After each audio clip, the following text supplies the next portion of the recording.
Dude, this is awesome.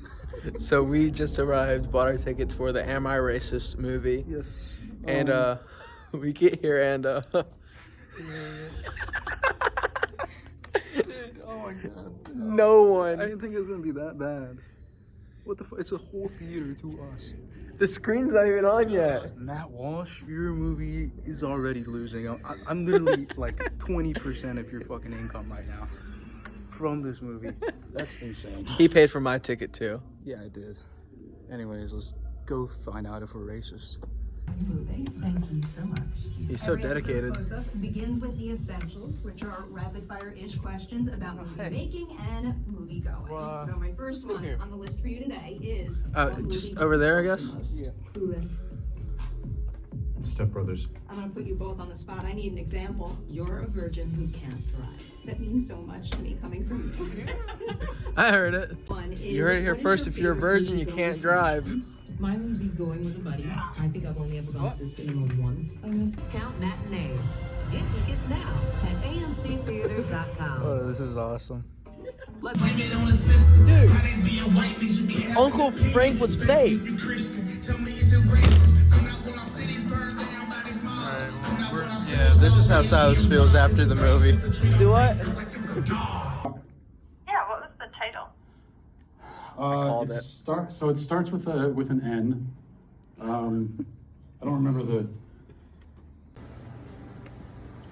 So we just got out of the Sugarloaf, Mills Mall? Yeah, I think so.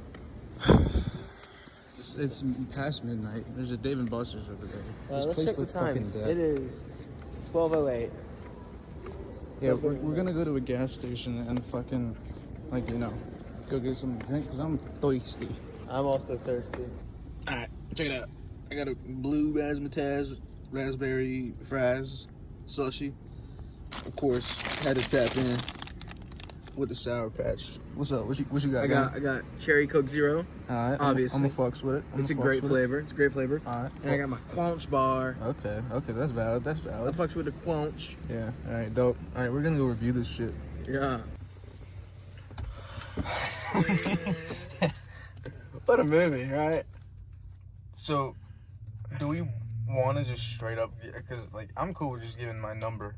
Oh, you want to give the on number first? enjoyability. I'm cool with that. Enjoyability or yeah, enjoyability. Liking? What's the difference? There's how such a thing as a good, so good or so bad it's good. How entertained did you? I'm gonna be honest. Entertainment wise, it's like a 3. But it's not really meant to entertain. It's more to give an overall message, and like for the message, I'll give it a 6 out of 10. Really? Yeah. For the entertainment, I'd never watch that again. I'm sorry. 40 Matt minutes. Walsh needs his money. 40 minutes in, and I was bored. What'd you put? Oh, thank you. Got my blueberry razzmatazz fries slushy. Crunch bar. Yeah. So, I think I rated it a little bit higher in terms of enjoyability. Really? A 4. 40 minutes. Oh. Yeah, a little bit. 40 minutes in, and I was looking at the clock, and I was like, "Holy shit, we've got an hour left." Yeah. Go on. I think there's parts of the movie Mm-hmm. where Mr. Walsh Yes. Mr. Walsh. leans a little bit too far into trying to be funny, though. Mm-hmm. I understand that. With the seminar thing. That threw me off. Yeah. I didn't like that. I mean, let's be honest. He was just baiting people to, try to, maybe not baiting, but he was just being... He was being... provocative. Yes. And also just intentionally, kind of a dick. Yes, a dick, but also kind of innately what the stereotype of The woke. no, well, yes, in future parts, but earlier on, he was kind of being the stereotype of what you know how a man uses how men just interrupt women, whenever he was in that circle with that chick that like cost him $30,000 to fucking gosh. get. And there was a woman that first of all, he was just interrupting her all the fucking time. And then Like also, to a point where you could tell. I think he was trying to be funny. yeah. It did not. But also, there was a white woman that was right next to him, and like, you know how like it was her turn, and then he just interrupts her like twice or 3 times. Like that just kind of like, I was kind of. It was irritating. It was irritating. I was like, dude, just let her fucking talk. Like, even the actual people who you're mocking aren't that bad. You know what I'm saying? But I think we'll structure this for the rest of this review Yeah. in a little bit of a 2-part system. Okay. Oh, a 2-party system? No. We can't. No, just all jokes aside. 2 parts, more from a looking at it as an actual movie. You know, the way it was produced, the documentary style it took, stuff like that. And then we'll have our more like political. One thing, can we talk about how like it's a shit movie. I'm not gonna lie, right? Like the film, like the camera work was. I mean, it was all right. Yeah, it was okay. It was nothing right? to blow you away. You know, It's documentary. Yeah. Or I don't know. Some parts felt like a mockumentary. Yeah. No. It definitely was a mockumentary. It had the length of a documentary, but it really wasn't a documentary. This was made by a guy who's pretty far into the right. He's pretty right-wing. So he innately went in with a right-wing bias and like, the point of my documentary is not to truly understand what racism is, but just to kind of borderline make a mockery of and try to hyperbolize and kind of just show how stupid The some of anti-racism yeah, is. exactly. He wasn't really trying to understand racism. He was just trying to make fun of the people that are trying to understand racism genuinely. I will say though, if this was like done as like a satire thing, it would have been so much better. Like Mr. Walsh, I think you could do a satire bit on the Dailywire. And before we go any further, I really don't get into like the political sphere in terms of like these talk shows, the hosts of them and whatnot. So I really didn't know much about Matt Walsh going into this. I didn't know much about the Dailywire. While Gio here, he tries to stay up to date with his political sphere. I love Ben Shapiro. He's got that bussy. What kinds of food you ought to eat so as not to have messy diarrhea before you engage in anal sex. Bruh. So, I didn't really know anything about Matt Walsh. Like, I didn't even know what he looked like, really. Yeah. Until I started seeing the ads for Am I Racist? I mean, production. I can tell you about Matt Walsh. Tell him about Matt Walsh. He's like one of the like 3 main talkers from the Dailywire, which was like Ben Shapiro. Yeah, Ben Shapiro and Jeremy Boring. I think that's Jeremy's last name. They fucking ended up making like a right-wing media outlet, and I mean Brett Cooper. Do you know Brett Cooper? I know Brett Cooper. Yeah, dude. I've heard of Brett Cooper. Brett Cooper's my favorite off of the Dailywire because She's your favorite? Yeah, because I can watch her and like understand her viewpoint. Bingo. It's not bad. I don't know. Maybe it's because she's Gen Z and she manages to like fucking. How old is she? She's not much older than us. Maybe like 2 or 3 years older. She's pretty young. But like again, she's like our generation, and she's what our generation would be if they were conservative. I can listen to Ben, or I can listen to Ben. I can listen to Matt Walsh. I can listen to fucking Michael Knowles, and I can listen to Brett Cooper. And the only one that I will actually like not mind listening to, and it won't be a drag, is Brett Cooper. I don't know if it's because the rest of those motherfuckers are like in their mid-40s, like fucking what Gen X people, right? Like I don't know. There's a generational disconnection. Or the ones 2 before us? Yeah, I think 2 before. I don't think they're millennials, but like again, I don't know what it is, but the only person that I can watch on the Dailywire without being bored or like getting angry at them is Brett Cooper.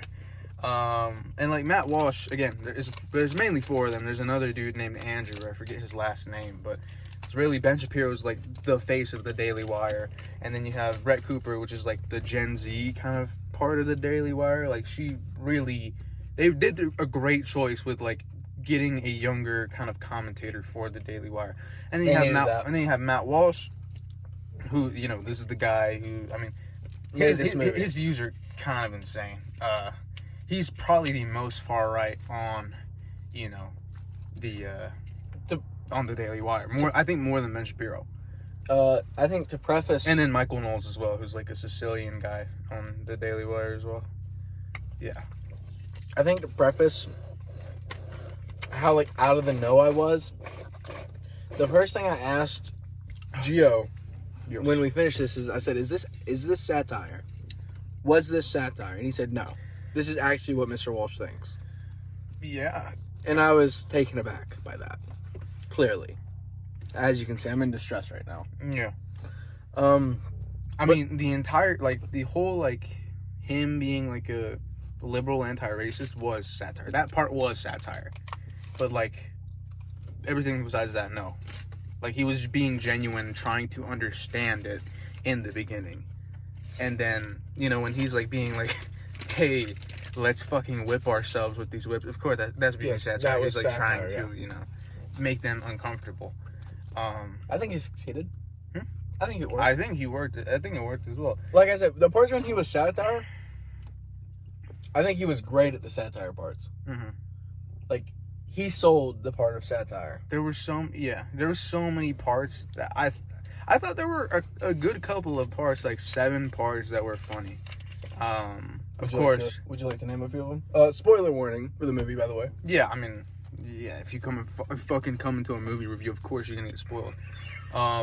So one of the things was whenever first of all, him petitioning the people in Washington D.C. to change the shit from George Washington Monument to George Floyd Monument. I thought that was funny. That was kind of funny. Also, another thing was the whole, what's your name, Robin DiAngelo. Them gaslighting. Oh my gosh, them gaslighting that was her crazy. Into paying a black man because, and it's kind of funny because I agreed with D'Angelo initially with the whole, like, there's no point in just paying an individual black person because that is not improving things institutionally, and I still don't agree with it, but they managed to gaslight her into doing it and basically, like, yeah, I just gave him $20 because right now I can help him. I'm not waiting for the institution, and I'm not acting collectively. I'm acting individually. Insane gaslight. Major gaslight. She literally went in. It was great. Robin DiAngelo. Was a lady who wrote a book called White Fragility in 2018, which was apparently was it like 2018? Yes, it was 2018. Apparently, it was like a really big book. But yeah, I thought that was so, like, they actually got her. They got her. They got a couple of people actually. I'm kind of impressed how many people he managed to get onto this movie that were like anti-racist. What's up? Real quick, the amount of money that this man spent to get these people on board with doing this movie, or not even knowing that they're doing the movie, just on board to talk, insane. Probably like actually insane. Probably like close to $100,000. Like, if you add it up, that's how much he just paid people to be there. Yeah. And talk. Not even production values, not even hiring set members, just hiring the person to come speak. But you know, insane. You know what's funny is that that's probably the most expensive part of the movie. Yes, and also the Dailywire actually has that amount of money. Like, they can do that, and that probably was barely a dent.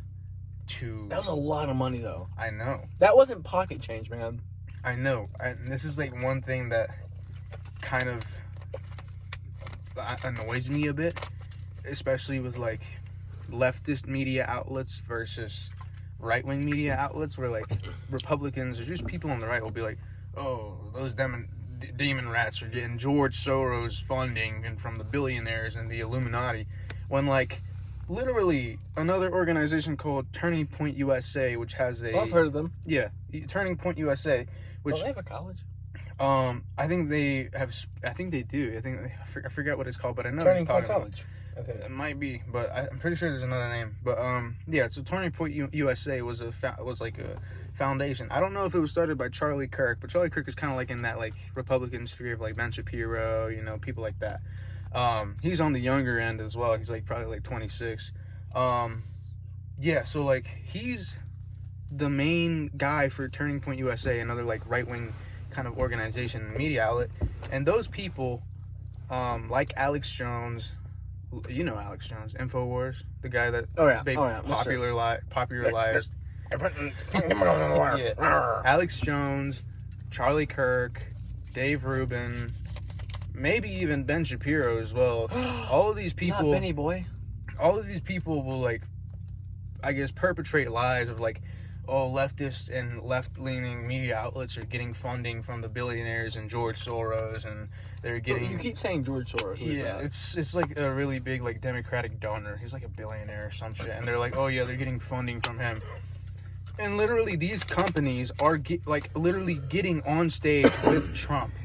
You will never see Kamala Harris or Joe Biden or Obama or any fucking leftist politician get onto a left-leaning or like fucking invite them to on the stage with them. That just doesn't happen. So But literally, what if the right. next campaign rally thing Mhm. has them doing that? Well, then that'll be the first time that happens. Meanwhile, Republicans have had this going for years. Oh, okay. So, like, that's my point, is, like, they'll perpetrate lies and be like, oh, yeah, billionaires are funding the Democrats. And meanwhile, they've literally been getting handouts from the presidents for years. And I think that's just kind of one thing that annoys me a bit, is that, like, the Dailywire has the budget and the funding to be able to do shit like this because they have backing from right-wing bureaucrats. You know what I mean? And that's what I'm saying. This $100,000 that they're spending doesn't mean shit. It doesn't.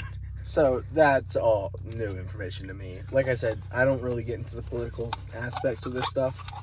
That's why.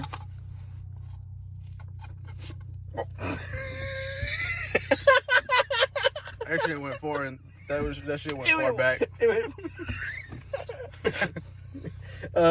As I was saying, looking at this movie from a movie perspective, for me who studies movies, I cannot believe I said that I study movies for a living. That's crazy. It doesn't feel like a movie. Okay. It feels like something I would watch on TV. Yeah. There's a lot of times I you can get tell, like, that. there's a lot of times when they like put images on TVs that you could tell was like overlaid in a computer program. Yeah. Talking about, It- like, in the beginning? Yes, When when it it was was flipping in through the the channels. diner? Yes. Oh my gosh, that annoyed me. Did you see me like flinch and look at it and like No. point it out? Well, I was like, Okay. it just, and a lot of the camera angles they used were just like not normal angles that you would see in a documentary. That this was clearly trying to be some type of documentary. Okay, yeah. I'd say it's more of a mockumentary with a documentary length. Because it really wasn't a documentary. Because documentaries are more official, especially with the interviews. and Exactly. things It like didn't that. feel official, but it was. You could tell it was trying to be. Yeah. It tried to be a documentary. It didn't feel like it. Mm-hmm. It feels like. It really does feel like an indie project without a soul. Without a soul. Okay. Which is really weird how you get that indie look and feel Yeah. without having the soul behind it, if that makes sense. Mm-hmm. I think it was kind of clever to bring the producer on in a lot of those bits. Well, because he was black. Yeah, especially the gaslighting one. And actually, I know he brought it up a decent bit, but that's actually crazy that happened. No, yeah, That's insane. That's like actually insane. Even like someone new to me, like me, yeah. actually crazy. Mm-hmm. Insane. I agree, especially because it was Robin DiAngelo, the fucking author of White Fragility. Who he like glazes throughout the entire movie. Yeah, he does. Because again, he's like being like, oh, I'm starting on this journey of anti-racism, and I like have to.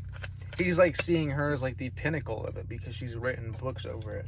Mm-hmm. Another crazy fucking scene was the race dinner. Oh my gosh, dude. We both called what was gonna happen. We both called it. Yeah. Oh my gosh. So So again, there goes another fucking like instance where he overplays it. yes, and also he's like again being a man, right? Kind of like this idea of kind of just walking over women and like interrupting them because he definitely can. overplayed that, right? Yeah. He definitely No, played it that's up. what I'm Like, saying. that was what he was trying to played do. that when he was in the seminar? in the seminar. And with the in the white dinner. chick right next to him, and also when he was with those women as well. Again, this is kind of like this is just what conservatives would find kind of funny. It's like, oh, hey, well, male privilege or whatever the left says. I think one of the best scenes, like actual scenes, believe it or not, was the biker bar. I agree. I actually like that. Yeah, I thought it was like an actual genuine take. Like, for once, he let them speak. Yeah. Which is kind of weird that, like, he only let the conservatives speak. Well, again, I feel like he was that's cherry picking. Yes. Yeah.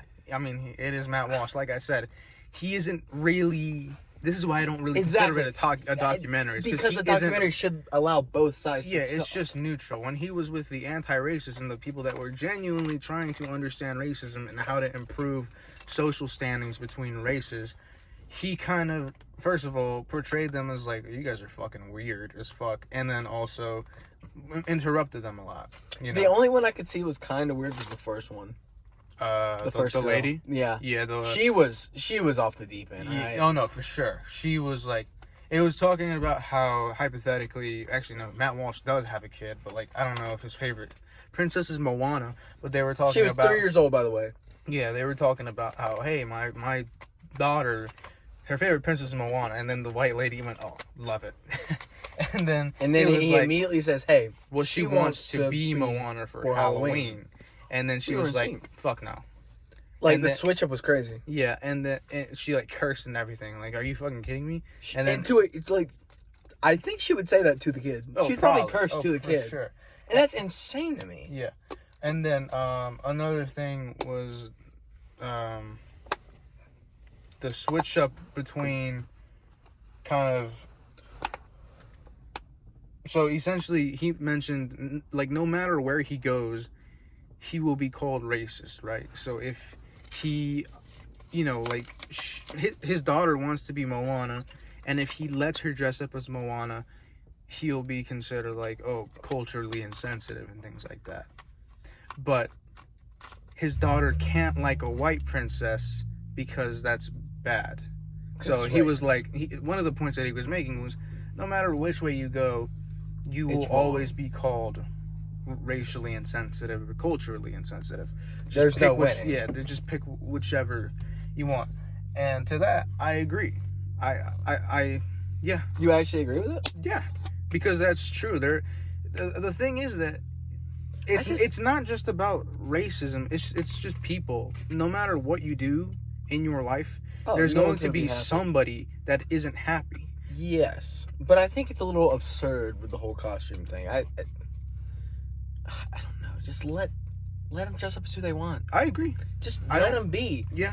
I don't complain when I see a cosplayer do a cosplay. Yeah, I agree. Why would I get mad if I see a little girl doing it for Halloween? It's no different. Oh yeah, I agree.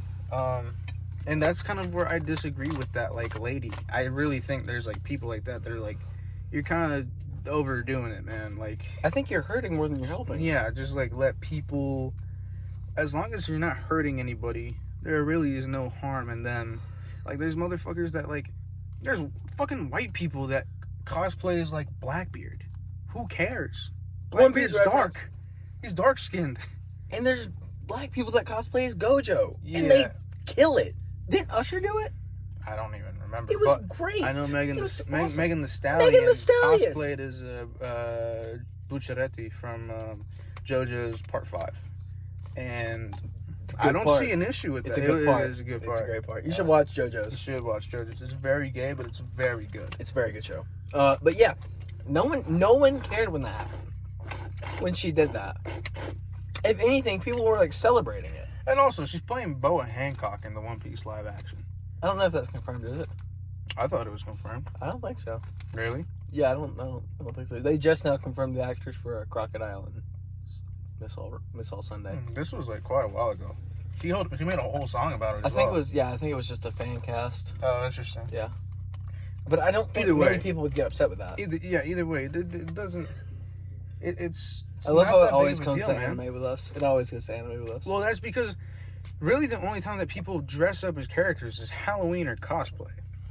So, I mean, I don't have an issue with anybody dressing up as anything in Halloween for the most part. True. Or even when they're cosplaying, I don't really care. Yeah. As long as it makes you happy. Yeah, I mean... As long as you're having fun, you're not hurting nobody. I don't really get the issue, personally. Now, Call me old-fashioned. on to the real topic. Racism. Are you racist? Let's go ahead and ask that question. Are you racist? According to the movie... I'm gonna be honest. I'm pretty racist. According to the movie, I'm racist. Okay, so first of all, one thing that I did like about the movie, which you might disagree with, is it's true. The topic of are you racist is uncomfortable. Yes, it's very And uncomfortable. I think it's really sad when people just say no without thought. They go, me? Racist? Never. And like, you'd be like, oh yeah, I don't do racist shit. I don't call I black thought you were about guys to the say, I N-word. don't do racist. Yeah, I don't do racist shit. I don't do hate crimes. I don't call black people slurs. I don't call Asian slurs. I don't do Asian hate crimes. But it's not really that simple to me, in my opinion, because I think racism, the word racist, has kind of been like super demonized and like it's been really like elevated to something terrible. Like if you are racist, dude, you're like the filth of the earth. But like to me, racism is more so like a spectrum and not really like you either have it or you don't. There's levels, dude. You can have like fucking kids start developing stereotypes, right? They get stereotypes about strangers. They get stereotypes about races. I mean, like to not call that a little bit racist or discriminatory, I think is like kind of underdoing it, because like some kid could be like, oh my god. And I mean, to be fair, stereotypes are based on statistics. That's just true. To generalize it to a entire population, that's a stereotype. But stereotypes are based on statistics. If you say, hey, Mexicans like spice, yeah, no shit, it's statistics. But to assume that every single Mexican you meet likes spices, then that's a stereotype. And that's where it gets racist. Yeah, fucking statistically, black people are poor. They're just in a worse economic state as a race in the United States. But to assume that every black person is going to carjack you, as Matt Walsh said, would be racist. That's a stereotype. So stereotypes are based on statistics, which is kind of like the double-edged sword, where like, yeah, it's based on statistics, but also you got to be careful, because if you think, every single person, then again, it's a stereotype, and that's innately slightly racist. Didn't Matt Walsh like even make the joke that the guy behind him got carjacked? Yes, he did. So does that play into that idea of the double-edged sword? Yeah, that's what I'm saying. Yeah. Like statistically, I don't fucking know. What's another stereotype? Fuck. Hey, give me something. I got two. Give me something. Asians are good at math. Perfect. That's a stereotype. That's a perfect one. Asians get a higher SAT score than whites, Hispanics, and blacks. Or actually, I'll give you an even better one. Okay. Don't use mine. No. Yours is perfect. Yours is actually really I thought good. about that one for a long time. Because, and mine kind of also goes with yours. How do I put this? Blacks and Mexicans are more likely to commit violence, drop out of high school, and especially Mexicans drop out of high school and then just start working in things like construction or trades or painting. How does that relate to mine? Because of what's it called? Fuck, what's that? Shit, I'm blanking. They just did away affirmative action. They just did away with it? Yeah, they did away with it like 2023. They don't like. It's not required anymore, but you can still have it. No. You can't have it. Oh, you anymore. can't. Yeah, they like the Supreme Court took it away. Didn't know that. So like, the year after us was the last college admissions for affirmative action. Now you can't consider that. And I mentioned the whole Mexican and black thing and the Asian thing. It all goes together because in affirmative action, again, I don't know everything about affirmative action, but affirmative action was like, okay, you know, SAT scores, right? You know, you'll have a black, Mexican, Asian, and white applicant. The white applicant usually doesn't really get affected by affirmative action, like their SAT score doesn't. The Asian, okay, they have a 1,600, 1,500 SAT score. They typically have really high SAT scores. So what the affirmative action did is like they take down the SAT score maybe 100 points, and then for blacks and Mexicans, which typically do the worst in education, especially Mexicans or Hispanics, Latinos, they do the worst in education statistically. They drop out the most. They go the least far into education. You know, they like boosted the SAT score points for those two by like, I don't know, 100, 200 points. So that's what I was tying this into is like, hey, yeah, you gave Asians or do the best academically. And so affirmative action was kind of trying to like, I guess, equalize things. But affirmative action doesn't solely equalize things based on scores. It also equalizes things based on if you're a rural or urban student, because rural students typically have less resources as well. So when I was applying to tech, my application was great. Georgia Tech. Yeah, Georgia. My application was great. The issue was I had a shit SAT score for Georgia Tech. It was a 1240. For Georgia Tech. I had a terrible score. And I didn't realize this until my second year when I was having dinner for one of my roommates, or two of my roommates' birthdays. One of them is from Louisville, Kentucky, and was paying like over $200K worth of tuition, like throughout his 4 years of engineering. And then the other one was from Pennsylvania, and he came from a pretty wealthy background family. And we were talking, and we were like, hey, what did everybody here get on the SAT? And then the guy that... How does that normally come in conversation? We were just talking about how, like, our admission to tech. Like, one of my friends, I've told you before, got denied from UGA and accepted by tech because he went into the Navy, and his scores were invalid for UGA, but tech was, like, okay with them because it had been that long, all his AP scores and shit like that. And his SAT as well. So that's kind of how things got brought up.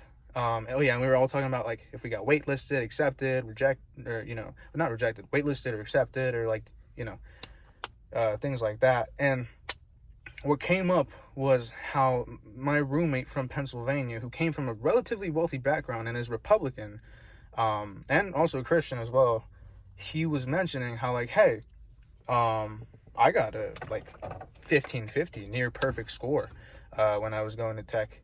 And he actually had like a program where only 2 students from his school could ever go to tech. And so he was one of 2? Yes. Yeah, he was one of 2. And he mentioned one of the things that he was tied with the other person was his SAT score. What's the highest you can get? 1600. Yeah. I think he got like in the 1500s. And I was like, damn, that's really impressive. I got a 1240. And then he went, you got a 1240? And then I'm like, yeah. And then he said, well, what the fuck, what did you do? And I was like, oh, I bought 2 books online and I studied for them myself. And then he went, oh, I had a private tutor for my own self. And he went to like a rich private school, like back home in an urban, like, like a suburban white neighborhood. And I was like, well, I'm from Monticello, where like we barely had, if you wanted to learn the SAT or boost your SAT score, you would get a book and you would learn it yourself. You're probably not going to get a tutor in Monticello. No. So like, that's one place where like, that's one place where affirmative action, I kind of see where like, damn, that is helpful for rural students, because we have less resources than people in Covington. We have less resources than people in Conyers and people in Atlanta, people in Gwinnett. You see what I mean? Like, we're fucked. I will say though, yeah, we didn't have like people, like we didn't have tutors, but our school system tried the best they could. I struggled with math going through school, obviously, and one of the like assistant teachers who actually started like teaching, I'll discuss his name later. He knew my family, and he offered to tutor me personally to help me pass. And he didn't do it just because of my family. He also did it because he knew me. He worked with my class, And I mean, I do think we did struggle a lot, but I do want to give props to our school. I think they tried the best they could. Yeah. With what they had and the teachers they had, I think the teachers truly did care about us. I agree. But we were the last one they cared about. We were the last class. Yeah. But again, the whole point is affirmative action is not just based on race. It is also based on the amount of resources that you have to yourself. I think it could have been better, right? Especially if they focused more so on economic status as opposed to racial status. And rural status was an improvement. Yes, absolutely. And this ties into another point of the movie. I was going to say, that was like a solid 10-minute segment. The whole idea of, hey, we should just be colorblind, it kind of sounds sort of racist to say, but I disagree that we should be colorblind. If you start a race with somebody and then chop off their leg for 400 years and then give them their leg back, yeah, no shit, they're not going to catch up. They're at a 400-year disadvantage. The only way to do that is to help them out.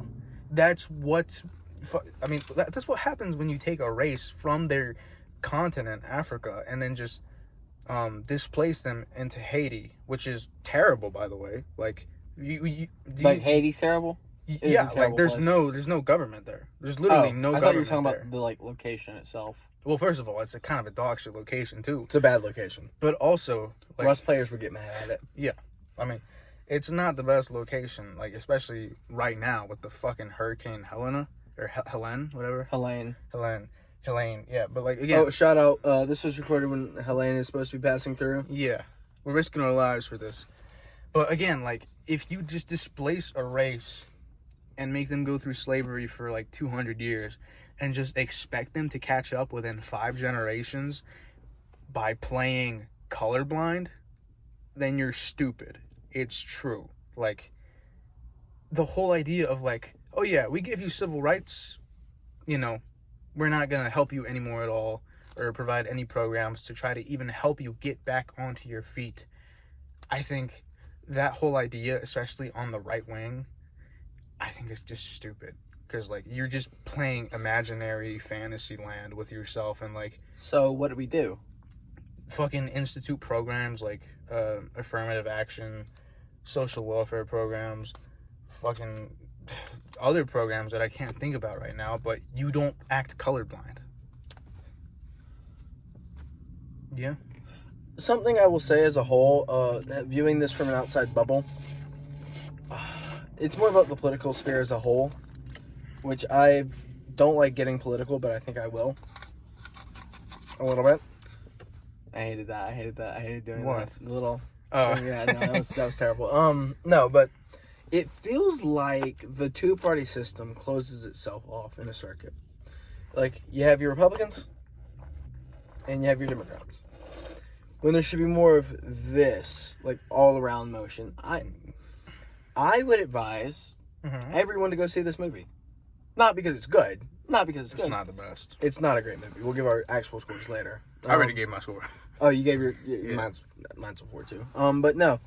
But to be able to see from the other side, I think it's an important viewpoint to have. It allows you to combat the other person, the other idea more effectively. That's why conservatives should watch, I don't know, what's the Dailywire for Democrats? The Gravel Institute. Watch that. Conservatives. If you don't deeply understand your opponent, you can't hope to beat them. You can't hope to change them. Because I'll say it shouldn't be a beat the other person. It should be a convince the other person. I agree. Because if we think of it as a defeat, we get into a mindset of that's my opponent. It shouldn't be like that. We should be helping each other. We should try to convince each other. That's why I would say, hey, it's not a great movie. Wait until it comes out on a streaming service, but give it a try, at least. Mm-hmm. At least, maybe not the movie, but maybe Dailywire.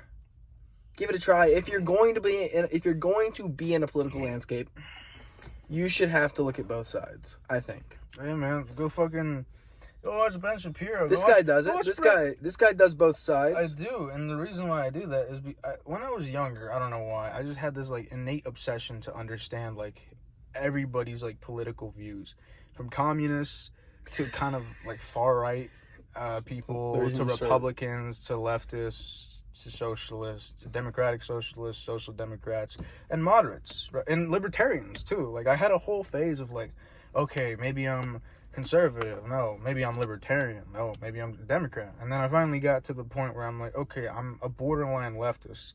And that came from listening to everybody speak and then agreeing with what I think is the right solution, you know, to kind of improve the social welfare of people, racially, socially, you know, economically as well.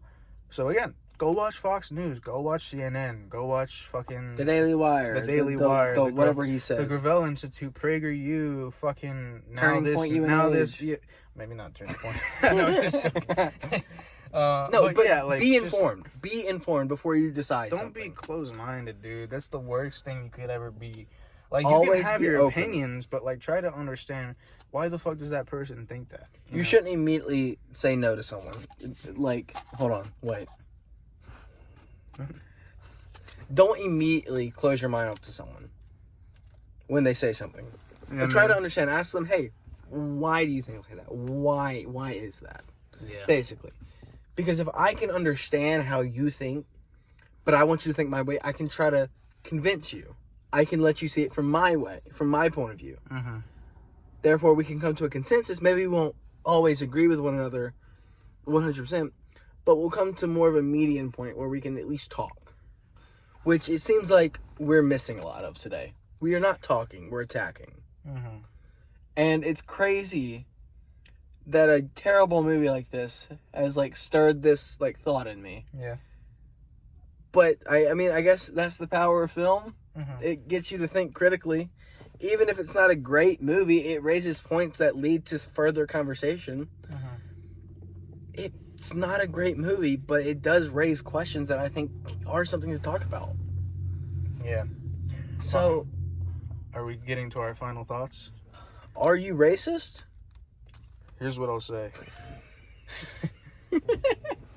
Like I said kind of towards the beginning, I think the word racism has kind of been misconstrued and especially hyper-demonized in today's society.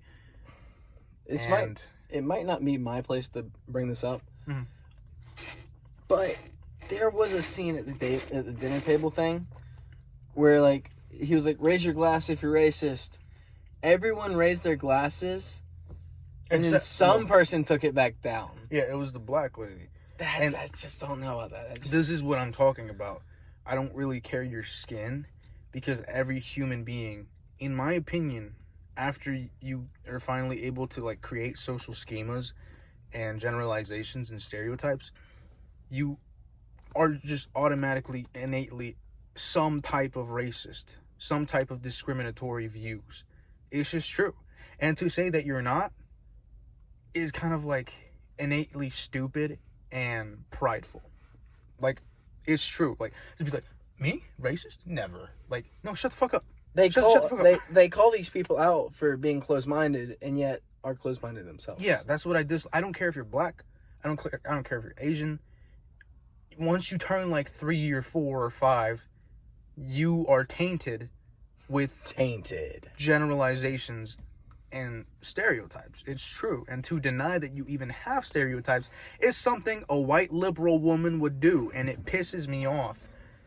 Again, it's okay that you have these stereotypes. It's not okay To act like they're not there. Yes, it's not okay to act like they're not there, and it's not okay to think that You're better.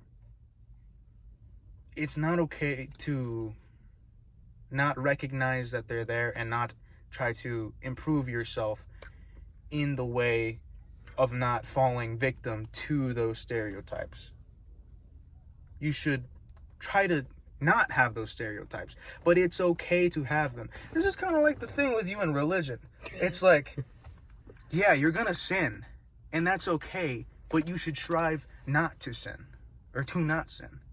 That's me with racism. You're gonna be stereotypical. You're going to generalize, and that's okay because you're human, but you should strive to not do that. feel like that's pretty similar with what you have as a viewpoint for sin. Am I wrong? Not entirely. I just Yeah, think it's I'd weird that you say- connected those two, but all Well, right. because I think innately racism is a sin. Would you not No, believe yeah, that racism is? no, it's, I mean, it's judging. I'm just choosing one sin, and you're doing all of sin. I'm choosing racism because this is about racism. You know what I mean? Right now, yeah. So, like, I think it's quite fair to just tie it into sin if you're a religious person. If you're not, then you're not. Just focus on racism. But, like, yeah, that's my thing. It's okay, right? You don't unalive yourself over it. You know what I mean? Fuck, shit. We're demonetized now. Shit. But that's my final thoughts. You know, just strive to be a better person every day. You know, and that's it. What do you think? No, yeah, I agree. I think we all just need to be a little bit more understanding. Yeah, be more open-minded. Be more open-minded. That's the entire point of this video. And this review. Be open-minded. Movie sucks. It's a bad movie. But Funny moments, not enough to make the movie worth an hour, 40-minute watch. it's a terrible movie that brings up terrific talking points. Yes. I think that's the best way to summarize it. Yeah. With some alliteration in there, too. Mm-hmm. But we've taken up... Remember when we first asked how long the movie was? You're like... we've been recording for 40 minutes. I don't know how much This has been more entertaining than those first 40 minutes of the Oh my gosh, dude. Oh my gosh. Watch the movie, don't watch the movie. Up to you. It's just 3 out of 10. 4 out of 10. Just because I didn't understand a lot of the things. Foodies, movie reviews. What is this? Foodies and Chill movie review. I don't know if we're chilling, but Oh, we're chilling. We got some snacks. I already ate all mine. You haven't even touched yours. I'll eat them later. Okay, bye guys. Bye, guys.